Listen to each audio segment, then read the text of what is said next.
if you clicked on this video, you kind of already know who this fellow is beside me here. Mr. Thomas Lang, of course. Hello. So it's so cool to have you here. Thanks, John. Amazing, Awesome to be amazing. here. A real high density of drummers here locally. It's crazy. In Westlake. It's crazy. Over the years, we've had a chance to sort of get together and geek out a little bit and, maybe go over to his studio and, geek out on some drums, maybe some new drums you had. That might be a good segue. I mean, new drums. Exactly. And look what we have here. Hey. More new toys for me. This is a brand new drum set that I just picked up about a week ago now. And last week I did a few shows on that kit and baptized it. And now we're here. We were tracking today and recording a bunch of different things. And I'm very happy with it. It looks beautiful. It sounds incredible. It does. For all you drum nerds out there, this is a Drum Workshop Collector Series, vertical maple purple core, black to natural burst with black nickel hardware. This is only a very small part of the kit. It's a whole shell pack. So these are only 13 drums of like 50. So I can mix and match, and I have a bunch more tom-toms on this kit and more bass drums, different sizes, 24s, 22s, 20s, 18, 26. So I have a bunch of kick drums, and then I have matching toms. All of the drums are the same finish. And there's a slight difference. Some of pure maple, like the rototoms here on this kit and the gong drum. Yeah. Others, like this foot snare on this kit, is pure purple heart because it needs to be very hard. And all the other drums are vertical maple purple core. So I'm very happy with it. Yeah, so I have a question. Okay. You mentioned, okay, here we go. Ask me. Now we're going to dig deep. We're going to dig deep. Okay. Well, so some of the drums there's no purple heart. Like, is it because of the diameter, they're rigid enough? So like, I don't understand. Vertical maple is rare because there's no tension in the shell. So the grain orientation is vertical, which means if you imagine my fingers being the grain orientation on a piece of wood. If you bend the wood this way, so that way, to make a drum shell, if it goes against the grain orientation, it is very difficult to bend the wood, and there's high tension in it, and high tension means high pitch. Makes sense. So if it's vertical maple and the grain is like this and you bend it like that, there's low tension and low pitch. But low tension means that the shell may be unstable and warp a little bit or get out of round, and the heads won't sit, etc. So you have to, first of all, use reinforcement rings on the shell. And those don't have reinforcement rings? Well, or they the toms do. Oh, yes, they do? The toms okay, do. I didn't know. And you need a super hard wood in the middle of the shell for stability. And the hardest one you can find is purple heart. So there's a core of purple heart, hence the name purple core. And then the outer and inner plies are all vertical maple, super low tension, and that means super low pitch. And I wanted really fat sounding tom-toms that have a really low pitch, a really thuddy and fat, and that's what they do. It's beautiful. I'll say, just putting up mics, and you're an Audix mic guy. Yeah. So being able to do start to finish mic up the entire kit. So it's a new kit to me, a new kit to you. Yeah. But getting them in the studio under a microphone is a whole different animal. But it was fun doing the Audix mic, and I'm learning about, the different techniques and how you mic stuff. So that's half the fun of working with other musicians. You get into their head. Yeah. It's like, hey, what, and I'm that guy. I'm like making mental notes, like, no, why do you put that there? Why did you angle it that way? And a little bit along the way, you build a little bit of a, I don't know if lexicon is the right way to say it, but just a little bit of a way of doing things. Vocab. Yeah, vocabulary. Yes. There you go. Yeah. And also learning about the shells, the tension of a certain grain orientation, and the purple heart is a rigid wood. It's a dense wood, right? Yes. And that helps keep it more in round. In shape and round. And tonally, though, what happens? Tonally, if you have just a pure purple heart shell, like I have some of them, like the foot snare, it's high tension. You get high pitch in general. Yeah, it's a very crisp, clear, high pitch sound that you get out of pure purple heart. It's not as low in pitch as vertical maple, for Right, example. right. So it's a little higher in pitch. Okay. A super hard, very stable shell. And ideal for things like my foot snare drum. It's only an 8-inch snare drum, but you Yeah. pound it with a pedal and a large beater, so you need something that's really stable where all the mounts, won't move and screws won't come loose, etc. So on that note, now that we've got the kit under a bunch of microphones, has anything stood out to you about how it feels, how it responds? I can hear in the studio, or not? Yes. So I chose slightly different sizes than I had before, and I mean I had chose all sizes. Thank you, DW. Hello. So I have all the toms, in vintage sizes, in standard sizes, as concert toms, short stacks, and everything. So I can mix it. But here in the studio now, I chose vintage sizes and fairly small toms for me. The 10 and the 12. Usually I would use 12, 13. At least, if I use one tom, a 13, sometimes even a 14 if it's heavier stuff. Okay. So this is a small size, and I'm really surprised how fat and low even the 10-inch tom sounds. It's pretty incredible. They project really well. It has a really super low pitch and thud, considering there's only a 10-inch diameter drum. So that's really surprising. That was unusual. I really liked. The resonance of the floor toms is killer. We heard it in there. Oh, I've been listening to that the last couple of days. Really super low, beautiful, full spectrum of frequencies, but a really pronounced sub-low kind of in the drums. I love that. All the drums are really resonant and they project really well. Yeah. Especially in this great room. This is a perfect combination of dry and wet in this room. We have the brick walls and we have, plenty of absorbers. So it's a really natural, beautiful sounding room. Yeah. And it projects really well. When you're playing it, when we're sound checking, sometimes like, wow, this is like really, it's loud, but it's not offensive. It's a beautiful, great, powerful drum sound. There were a lot of wows between us both. Like when he's on the kit and we're kind of, getting it all set up and mic'd and coming out in front of the kit, it's like, wow. And then it's like, hey, Jonathan, hit the kit. I just want to see where we're doing the mics and stuff. And I'm like, I'm hearing, wow, those drums sound incredible. Yeah. And they're very articulate too. Very. I've always thought that smaller drums that sound bigger than they actually are can speak their pitch. Maybe in a track, you might want a smaller drum that speaks its pitch, but it's also more articulate. I noticed you have a 10 and a 12 up front, and normally you said, a 12, 13, or a 13 and sometimes a 14. Yeah. So the articulation of I'm just telling you what I heard Thomas as he's playing in the studio.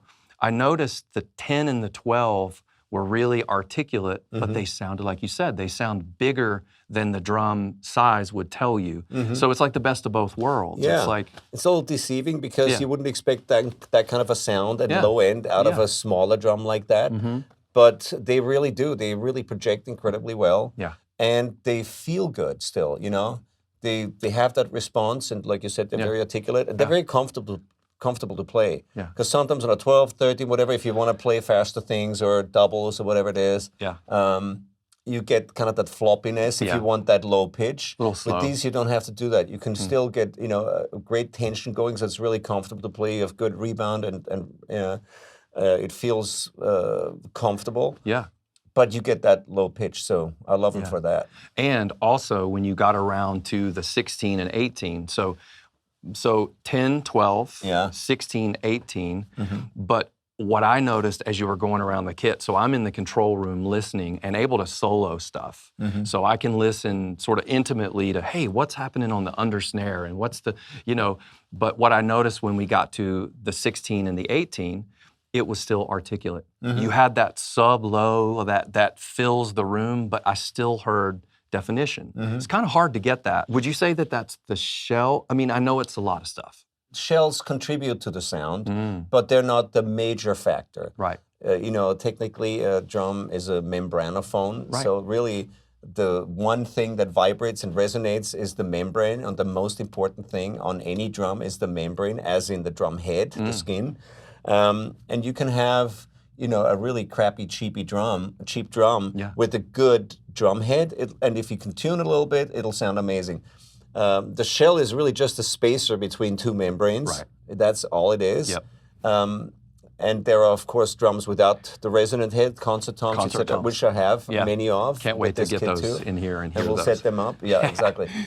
But the shell only contributes to the sound via the bearing edge. Okay, that was my because next. it's getting stimulated by the membrane. So you hit the head, the head vibrates, and a little bit of that vibration goes into the shell via the bearing edge, and that causes a kind of a flavor, a little bit of a seasoning of the sound. And then most of the sound obviously comes from the batter head and the resonant head, which gets stimulated through the air moving through the shell and being thrown back and forth until it phases and dies out. One of the factors is, of course, the drum heads that I'm using, which are clear emperors. There we go. With a little bit of muffling, just a piece of gaffer tape here. It's very unprofessional. Old school, and that's like old school, down and dirty, but it works. Totally worked. Yeah. And I had a little bit of gaffer on it, and then, so the tuning, I want to go really low, and with these shells, because they're low tension, vertical maple, you can get them really low, even though the tension of the head is still comfortable. Okay. And so it's a combination of, yes, the shell, the tension of the drum head, the type of drum head, and also the stick, because your sticks would be smaller than mine, and there's a different response. A mass difference. Exactly. It's like, it's so funny. That is so true. Guys, I don't know if you've, and I'm sure you have, used maybe the stick you're comfortable with, or, hey, I think I'm going to get a bigger stick, I'm playing a heavier gig, and then you go from the small stick to that. One thing, you're going to have to get used to it, but the way the drums respond, I joke, Thomas is a bit bigger of a guy than me, and his sticks are bigger, but the impact, like the tone, and then when I switch to, say, a 5A to a 5B, and then I'm hitting the drum, I'm like, dang it, I just love sort of the extra sort of girth. But I think the overview of Thomas's sticks, the head, so clear emperor up top, clear ambassador on the bottom. On the bottom, so that's a really classic combination. Is there ever a time you would do a coated emperor? That's not your thing, or is it? I like them very much. If I want something slightly less resonant, if I want a shorter sustain, faster decay of the drum, and a little bit more quote unquote warm. Exactly. There's that word. Exactly. This is so much warmer. People love that. What that means? Obviously, the coating on a drum head muffles the drum head and takes away a little bit of the attack. If I want that sound, I love coated emperors. Yeah. I love them. I think my favorite heads are clear emperors. I really love, and maybe those are my favorite. I love ebony pinstripes. They are unbelievable. And they're not Mylar, they're Milanix. I play Remo drum heads, but any manufacturer, there's two different materials that are used for drum heads. One is Mylar, which is ambassadors, emperors, whatever, P3s and all. They're all Mylar drum heads. And then there's another material called Milanix, which is a different polymer. It's a different type of plastic. Smooth whites.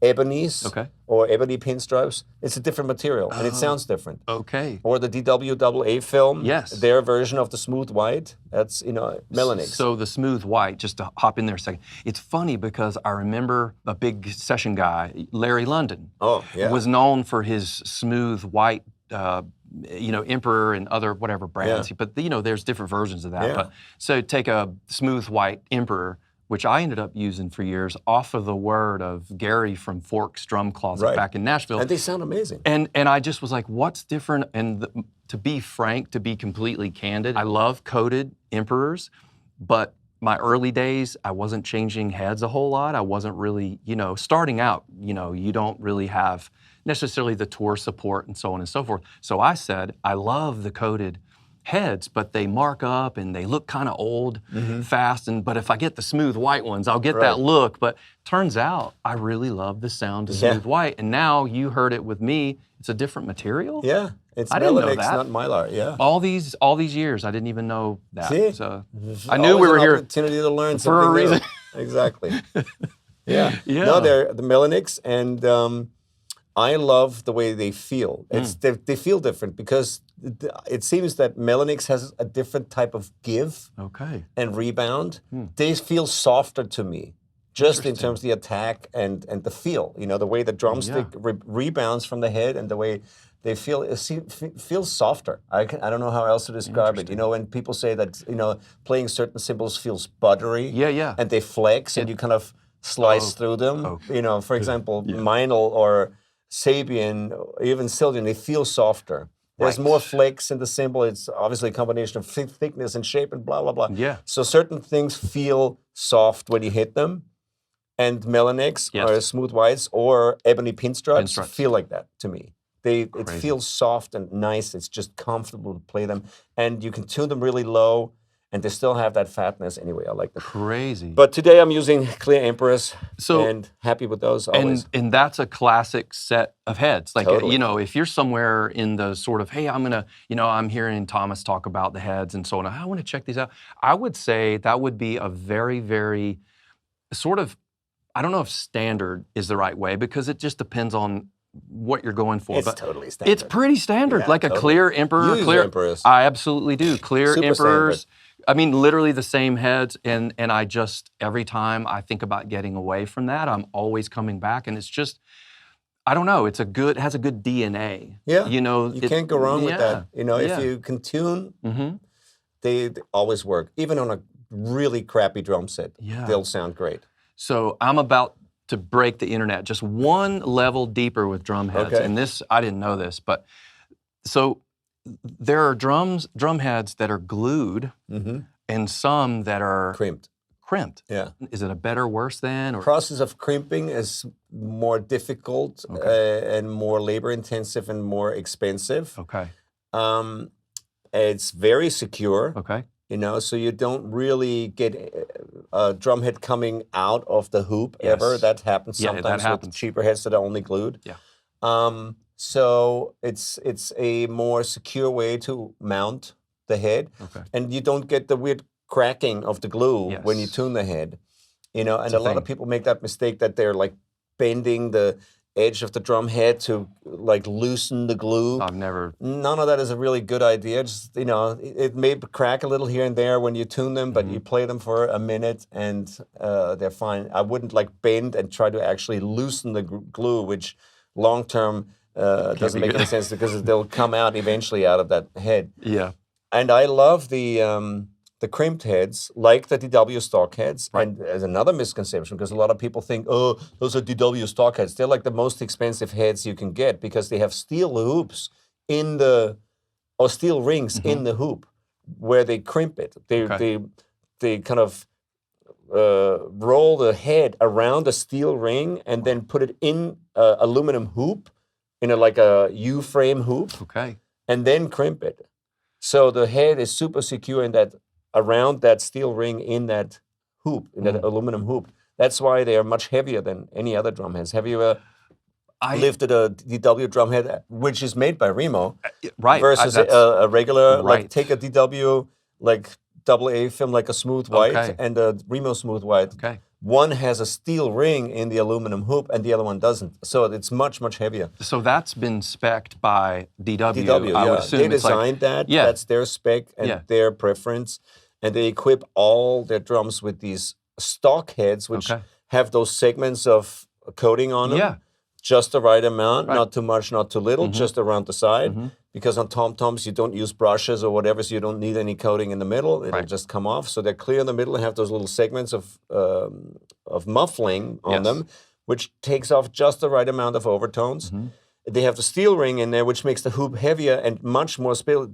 It doesn't flex with that steel ring in it, which means it sits on the bearing edge much better. It makes perfect sense. And that's why you open a DW drum set out of the box, it'll sound amazing. Or you go to any drum store and hit it, it'll sound fat and amazing because it'll hold the tuning. The head sits perfectly on the bearing edge, and it's crimped. There's no like weird crackling of glue, anything when it's a new kit in a store. Right. And that's why they always sound great. You know, they have killer stock heads. You guys have done that. You know, you've cranked up your heads, whatever they happen to be. You stood on your bass drums. Come on, you like did Simon that. Phillips. I mean, you know, you saw that. I couldn't do that. No. If I step on my bass drum, I'll go straight through. Straight through it? Yeah. Right. You know, at most, I might install a head and sort of do the little push down kind of thing, and you get the cracking and all that. I don't like that because it gets my greasy fingerprints all over. Yeah, exactly. And then I have to get the spray and clean it. Yeah, and then already cleaning the head straight out of the box. Before you even play it.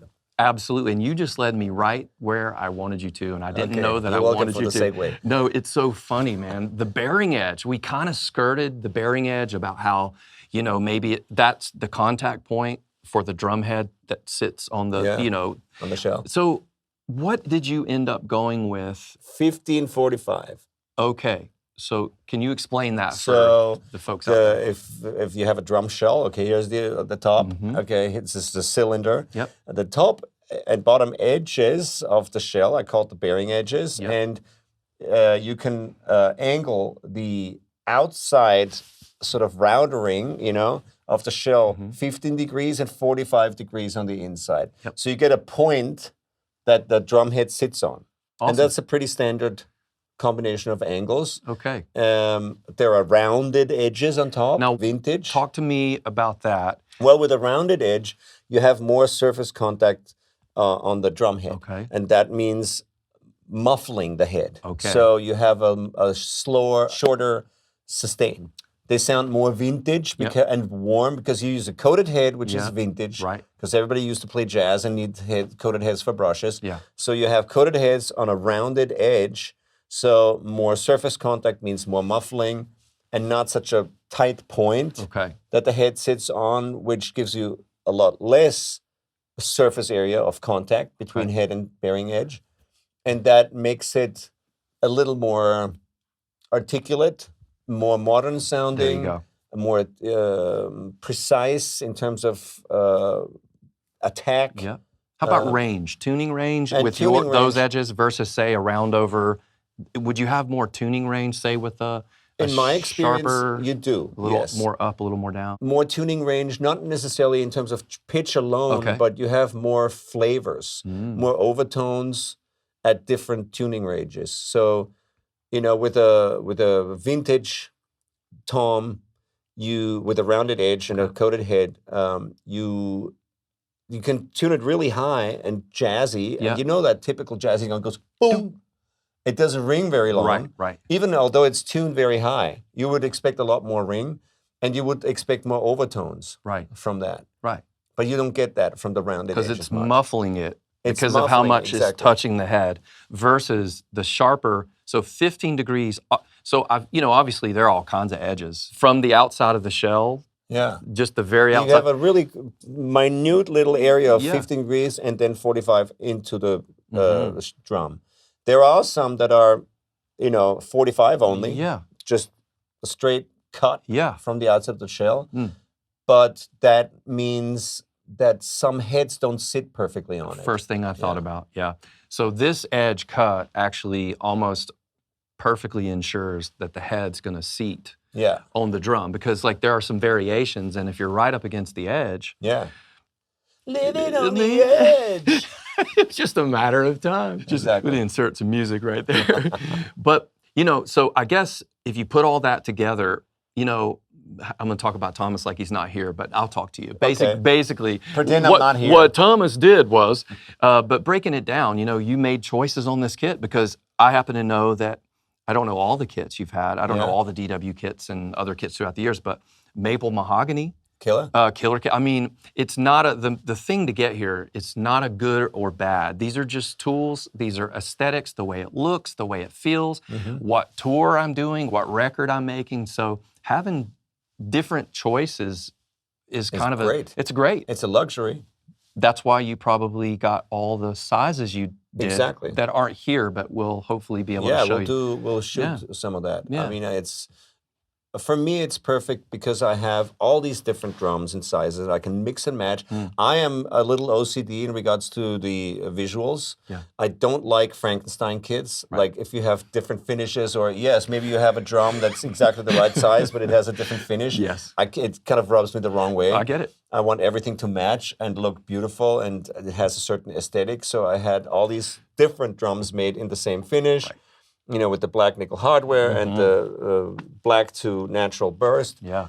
And it's a luxury to have that because, you know, with all these different choices, you can be a lot more creative. Right. And I like to experiment and do weird things in the studio, or just even when I'm practicing, I want to try certain things, and I have a vision of a certain sound, like a certain kick drum sound. It's just not the 24. Sometimes I want an 18, like boom, really ringy kind of thing to play certain patterns, and I want the boom, boom, you know, you want that. Yes. And you can't get that out of the same drum. Right. So you need another drum. Yeah. And it must match in terms of apparently, it must. you know, the cool thing is these drums are also mounted on what I think is industry standard hardware, the Drum Workshop hardware. Yeah. So you'll see a lot of guys, no matter what they play, manufacturer-wise, it could be Gretsch or Ludwig, you just pick a name, it doesn't matter.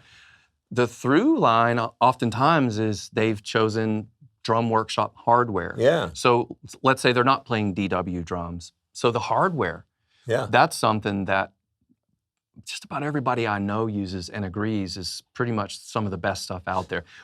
I mean, you could argue, right? But I love it and believe in it, but I want to know kind of what your hardware situation is. I wouldn't argue with that at all. Yeah. I Good think stuff. DW has the best hardware, the most robust, durable, adjustable, and they have the best pedals, I think, of all the companies. There's the Speed Cobra and all that, which is cool. If you dig that stuff, cool. Yeah. The range of pedals they have, everything. Yeah. Also the affordable, you know, 2000 series, 3000 series, 5000, 9000, you know, MFG, you know, MCD, MDD pedals, all those are just great because they're just standard. It's not like you pay crazy amounts of money for these super boutique kind of pedals that do the same thing that the MCD pedals do. I know there's pedals out there that are like boutique, direct drive or whatever pedals. They're like $3,000-$4,000 for a double pedal. Wow.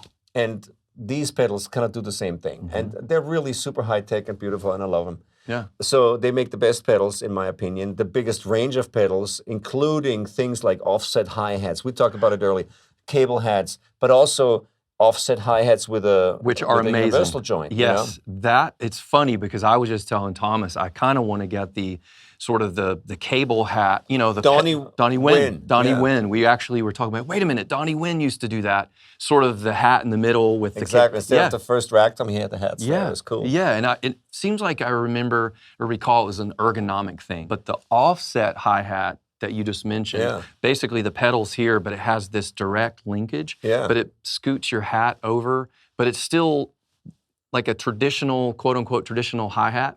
It's great, and it's really fast, reacts really well. Super fast, super fast. It feels like a normal hi-hat, only it's like, you know, 2 feet over here. So a cable hat where I actually want that to be the main hi-hat. With offset hi-hats, with low boys, and you know, double pedals, left double pedals, right double pedals, all dog the different bones, singles, strap, the little, you know, exactly. Right. And it's just awesome. Hardware, pedals, and DW has rack systems, and that are killer. Which I love. And I use a little bit of a rack system here, just the one crossbar, but the rack clamps and the range of hardware things they have, the dog bones and the whatever extender bits and all the different combinations of clamps for kick drums that hold cowbells, or you can convert kick drums into gong drums by just using these clamps and put some bottom legs in them. All this stuff is so easy, and that's why I love DW hardware, and I think why everybody does. Also, they're really robust and they last a long time. So like a 9000 stand will last forever if you don't deliberately try to break it. Right. So the rack system that you have on the kit, it's just basically off to sort of the left side. Those are for the rada toms, right? And is it correct to say rada or rada?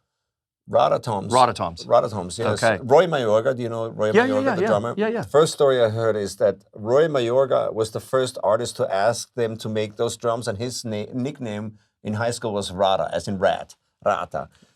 And so, Rototoms. The other story I heard was that somebody said, you know, those drums that you can go rata-ta-ta, rata-ta on. And then she said, rata-ta-ta-ta, what? What drums? You know, Rototoms? Okay. And so they were... So I don't know which one's true. I think it's the Roy Mayorga story. Okay. Because he was the first one I saw, first DW artist with those Rototoms. Okay. Yeah. And they're different depths. So it's the same size. What is that size? 6. So 6. So you've got 4 of them. And again, I have 8 of them. Oh, he has 8 Actually, of them. 10, okay. I think. Wow. Because I also have some that I play with my feet. Okay. That are 24 inches long. Dang. Yeah. Okay. And they look like cannons. It's really cool. Wow. And that's I wish I could like shoot hot dogs into the audience or t-shirts or something. Just trigger them. T-shirts. Yeah. Oh, okay, that would be sick. You should. Hot dogs would be cool. Okay, we need to talk to some people because that would be sick. Oh, Exactly.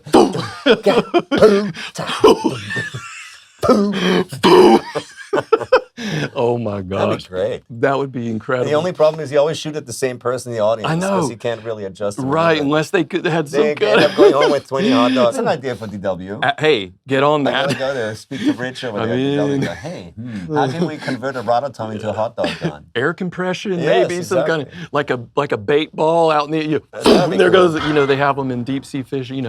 Why didn't Alex Van Halen do that? I don't know. That would have been something. Talk about merch delivery, Oh man. my God, yes. Boom. Yes. Like to have a little trigger and have like hot dog guns set up, because it would look awesome. All the octagons and everything he had pointing down, and then have cannons pointing up too. I mean, that's out of control. But Yeah. the Rototoms mounted off to the left on the rack. rack system. Is it They just just call it rack system. a rack system? I guess. Okay. Racks, PDP, one of the other lines has racks, PDP racks, and there's DW racks. Okay. And that's it. And there's steel tubing, and they have these really super robust V-clamps and all kinds of tom holders and all the corner joint bits, and it's incredible. When did you kind of move in, say, from a quote-unquote traditional drum kit and say, hey, I think I want to, I don't know, were you a single bass drum guy at first? As a kid, because by chance, I ended up with 2 of the old Remo practice pad kits. Okay. Remember the black metal frame with the pads, the gray pads that Yeah. actually had drum heads on them? You could tune them. Okay, no, maybe They were quite loud. Maybe I don't know those. They were, rubber. practice pads with a real drum head on, made by Remo, in a gray kind of frame. And we were about like 2 inches thick or so.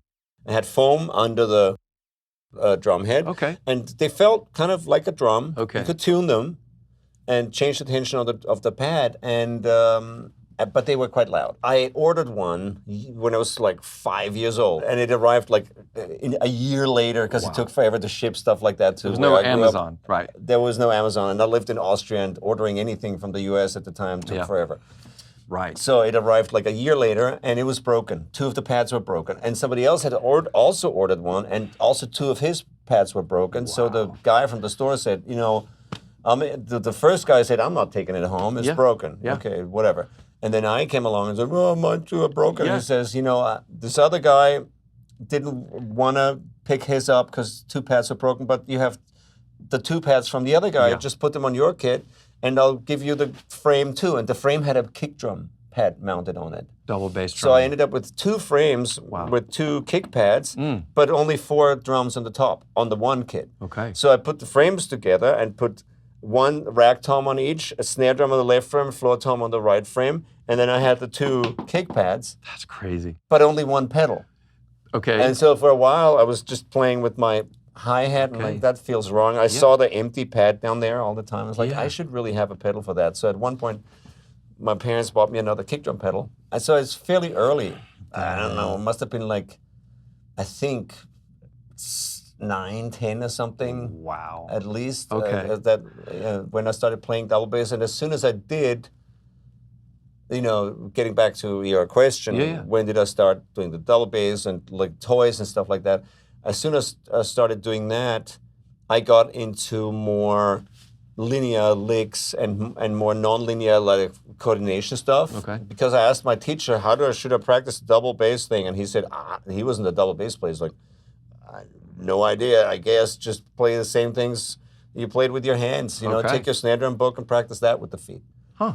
So That was I did. pretty I started playing insightful. rudiments. I mean, that was probably off the cuff for him. Totally. It didn't have, but it turns out it probably was, And it was very helpful. decent advice. And, you know, I didn't know any better, so Yeah. there was no sort of anxiety about that. I'm like, okay, I'll do that. Yeah. And- Well, did you have any examples of double bass drum players? I don't know in Austria. Yeah, well, I What- knew some. So I knew Cozy Powell Okay. at the time, and I knew Louis Belson, Yep. Tommy Aldridge. Yeah. Okay. And there were some double bass books, Joe Franco's double bass book, Billy Cobham. Okay. I mean, he was a big one for me. Ed Shaughnessy, Yep.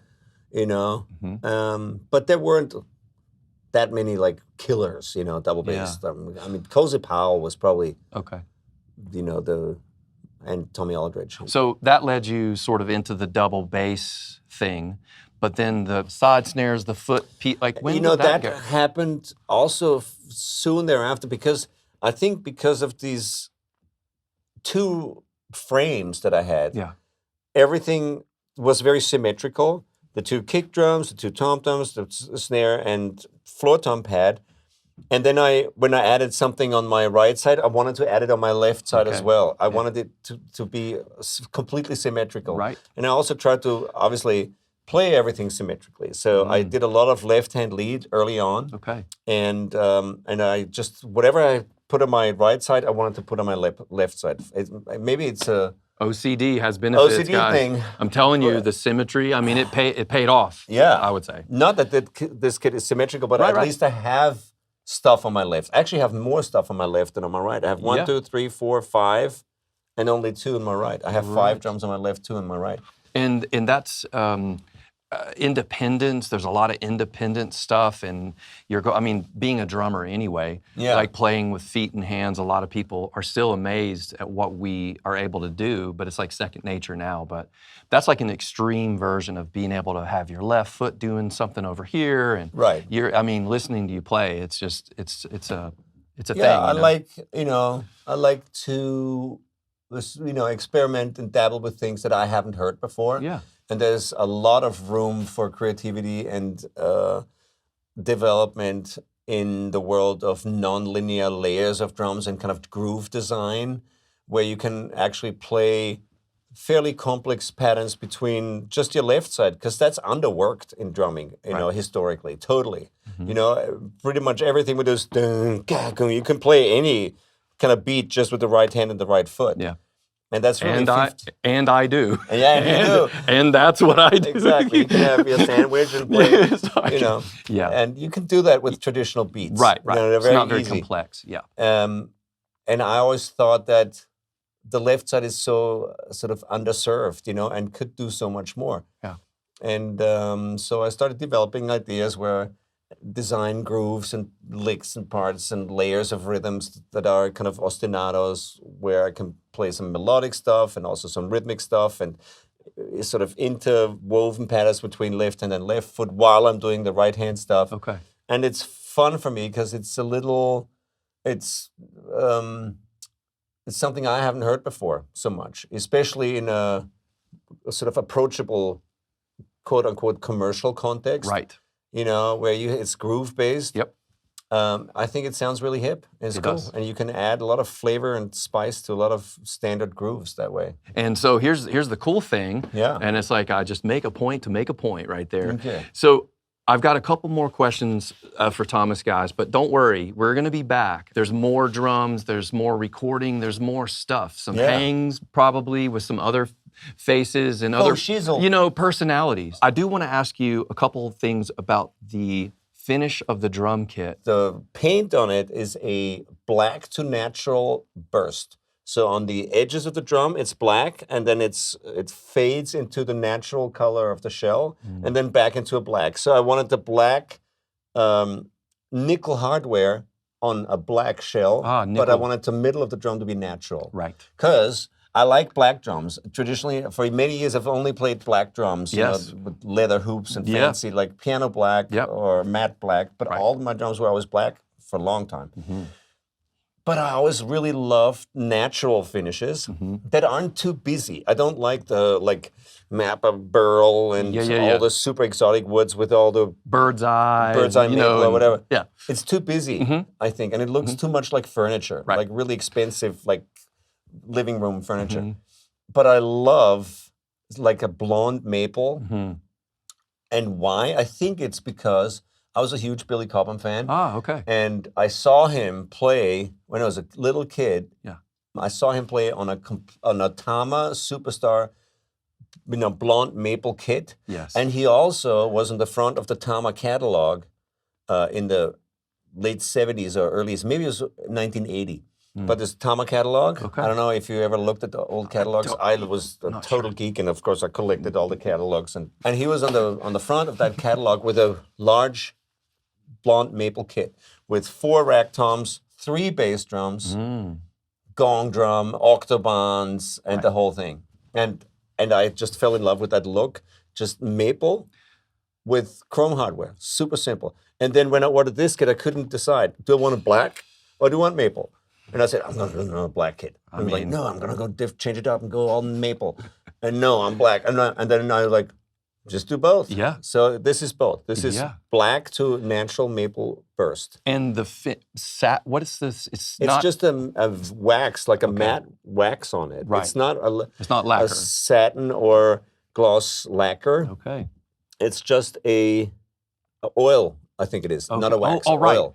Okay, because I had a DW 18 by 22. I think they called it like ebony oil, understated and beautiful. It's You I know. love it. That's not so glossy. It looks Yes. cool. I Yes. love that finish, and it's a little more delicate and fragile, I Right. think, than a hard gloss Right. lacquer layer on it Mm-hmm. in terms of scratches and things. Yeah.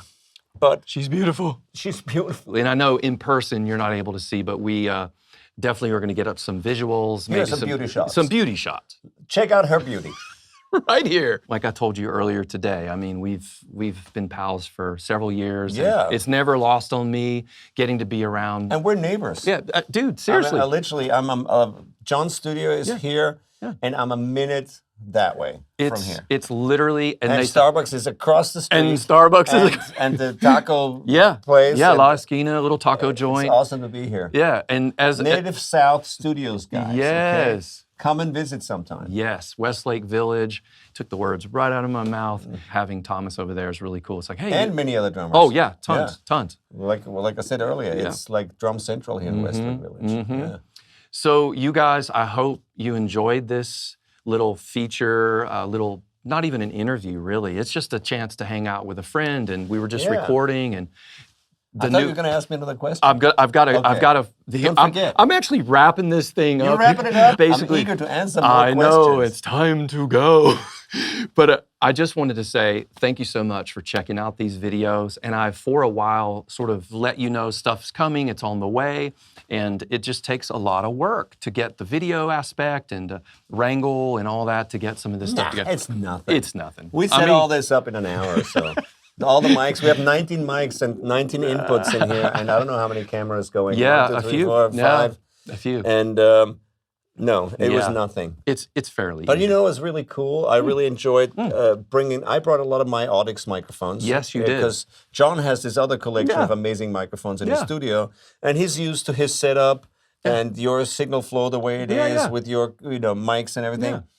But for me, it was fun to bring my thing, like I have it in my studio, my mics with my mounts, with obviously my drums and everything that I'm so used to, but now use in a different studio, just different room, and hear it through your system. Yes. It's very interesting, and maybe also interesting for you because there are nuances that are quite different, and you realize what the benefits of your choices are, why you like these mics so much, or why you like others, and it's interesting to compare, and especially because just a few days ago I did another session here, and I did that other session on your kit with your mics and your whole setup. and now I'm in the same room with my mics and my kit. Interesting to hear. It's very interesting. I actually commented on one of the earlier videos that you'll be seeing, but I said as much. It was so cool to have a player, like Thomas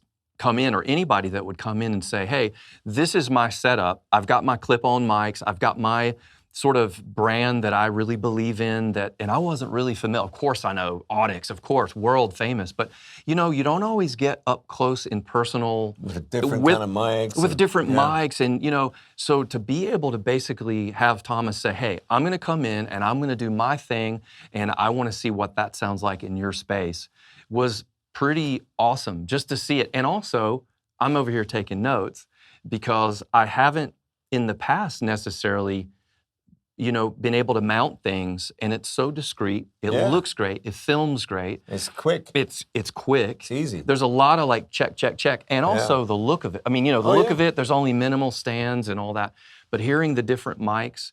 Also, I'm going to go ahead and put this in here where there's a lot of stuff that's going to be like we got to cover a lot of stuff. Oh, yeah. So we're both Universal Audio guys. I mean, we pretty much kind of have run our show on it, in the studio. And he's got a bunch of the UA Apollo X8Ps. UA is that a gang sign? I don't know. We were like trying to do. Westlake Village. Westlake Village. Pardon us if we don't know. I'm not sure what the sign is, but no offense to anybody. But we needed some more inputs because obviously Thomas's kit, and it's a lot of miking. So the input list went way up for the studio. And we were able, basically you just said, hey, do you want me to bring a couple of my X8Ps? It'll work with your X16. Basically you plug it in and all of a sudden, and then now you've got all of these inputs. So that was cool to see. That was very cool. Like in the real world, kind of see that happen. Yeah. So after you had your short blackout. Dude, let me tell you. No pressure, no pressure.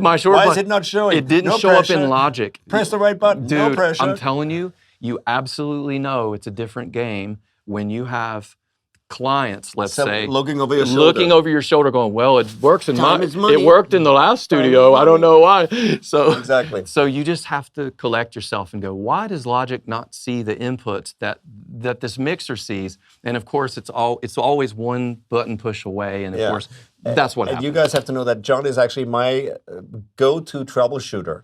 When I have a problem with anything, computer, UA, system, recording related, and you've helped me out many times. Yeah, it's been fun. Especially in the beginning when I first got my UA gear, whatever years ago. Yeah. But you are great at troubleshooting. Thank you. Because you're so OCD and like so. Oh, my labels have labels.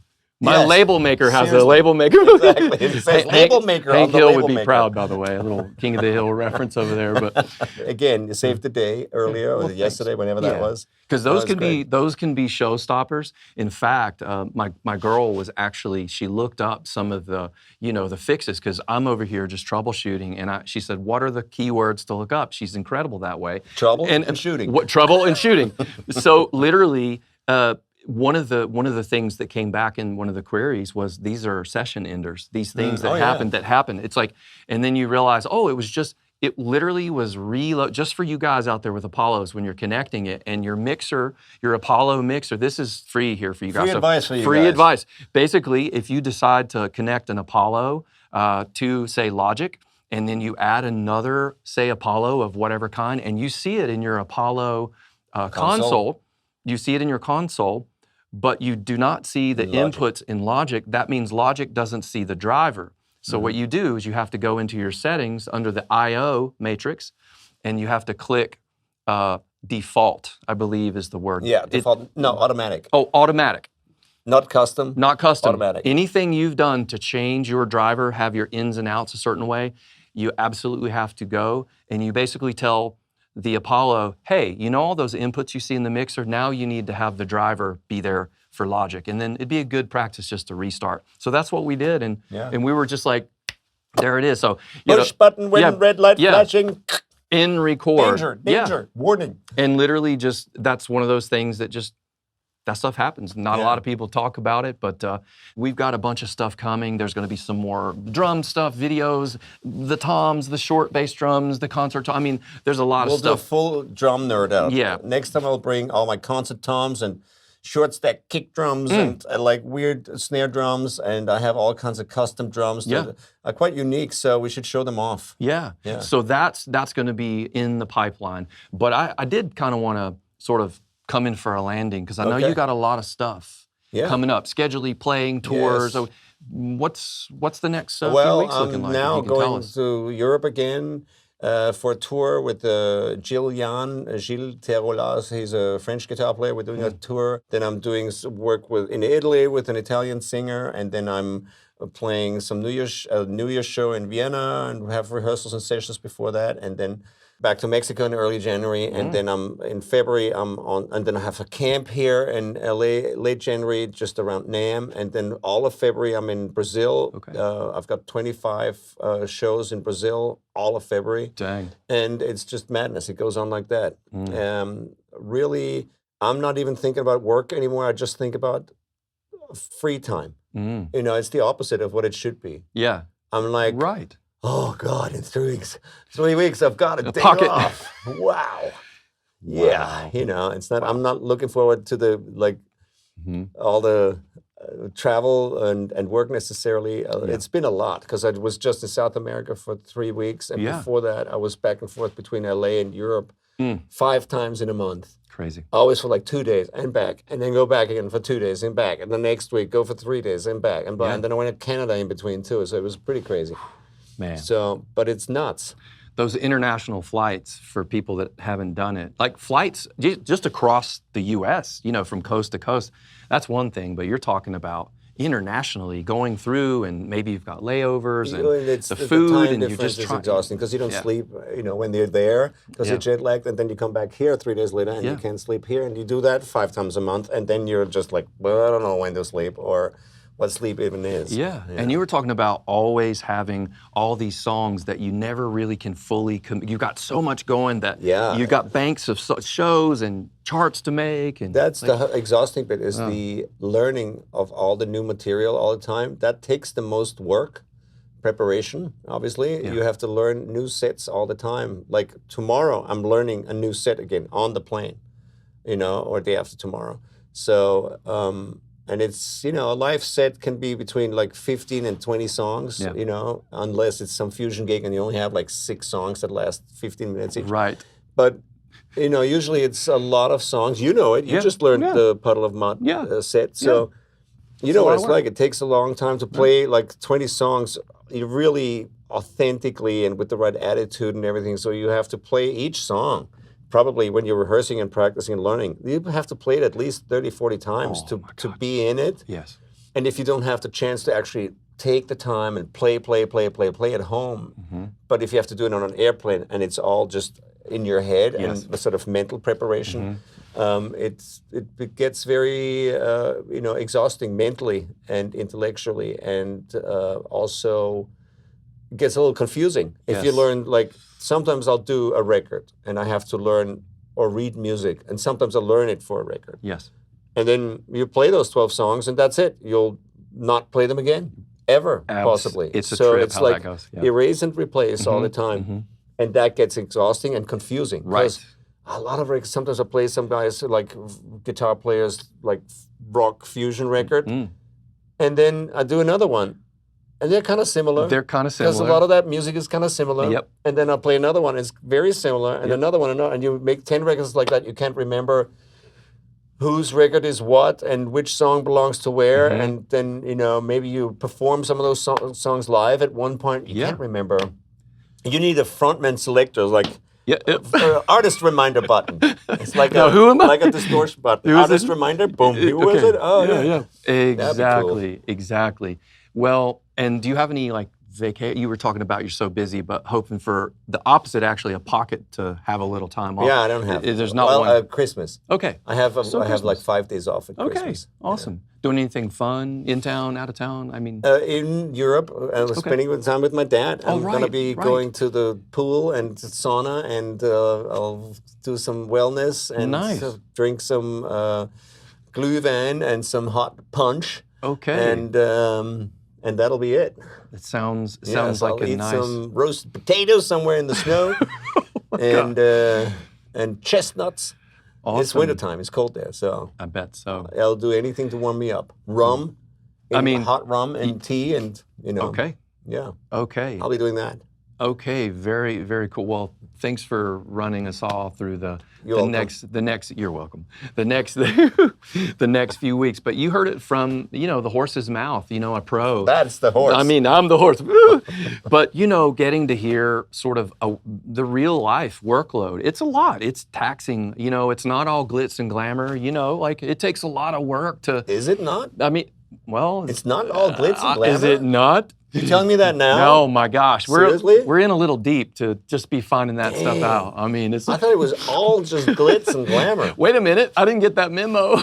Exactly. Oh my gosh. Well, hey, thank you so much. You're welcome. I really appreciate getting to do this with you. And, You're the man, John. Your time. Thanks I for really. being an amazing host in this beautiful place. Thank you so You much. all have to check out Native South Studios. It's awesome. Yeah. And John is not only a great drummer, but also a killer engineer and producer and writer. And he plays all instruments and writes beautiful songs, and his production work is absolutely wonderful. So, Appreciate that. kudos to you Very. and much respect for Thank you.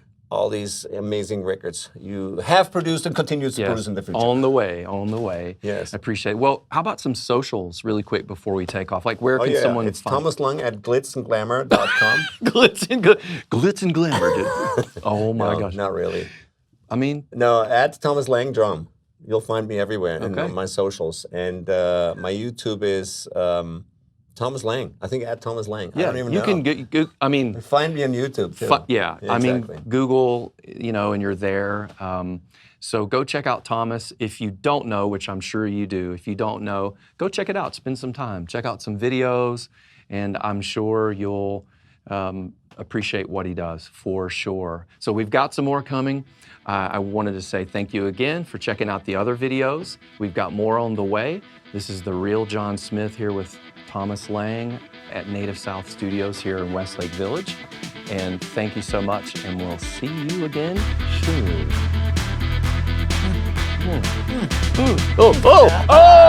I didn't catch it. I'm waiting on it. Thanks, guys. Bye. All right.